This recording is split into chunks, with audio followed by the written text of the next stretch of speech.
T-apply is a very useful function, and it's used to apply a function over subsets of a vector. So the idea is basically, imagine you have a vector, usually it's going to be numbers, so a numeric vector, and there are pieces of this vector that you want to calculate a summary statistic over. So, and so you're going to have another variable or another object which identifies which element of your numeric vector belongs to which group. And the idea is that for each group in the numeric vector, you're going to calculate a summary statistic like a mean or a standard deviation or whatever. So the basic idea behind tapply is that the first argument is a numeric vector or a vector of some sort. The second argument is another vector of the same length, which identifies which group each element of the numeric vector is in. So, for example, if there are two groups, suppose you have men and women, for example, in two groups, and maybe the first 50 observations are men and the second 50 observations are women, then you need to have a factor variable which indicates, which observations are men and which are women. And so if you want to take the mean of the numeric vector within men and within women, then you can use tapply to do this. So fun is the function that you want to apply. And so this is going to be the same as before. It's going to be either a function or you can pass an anonymous function.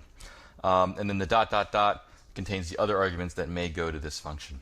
And then the simplify argument indicates whether you want to simplify the result. It's kind of like the sapply simplification. So here's a very simple example. I'm simulating a vector of normal random variables and uniform random variables, and there's 10 normals, 10 uniforms, and then 10 normals that have a mean of 1. So you can think of this vector as having 3 groups. So then I'm going to create another factor variable using the GL function, and it's going to be this factor variable is going to have 3 levels, and each level is going to be repeated 10 times. So when I print out the factor variable here, you can see that there's 10 ones, there's 10 twos, and there's 10 threes.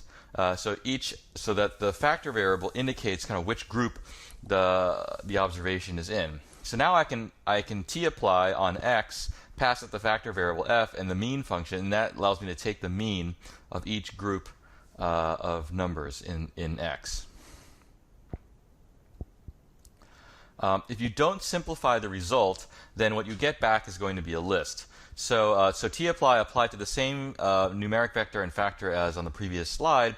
When I calculate the mean and I say simplify equals false, then I get back a list with 3 elements, and in each element of the list is the mean of that subgroup.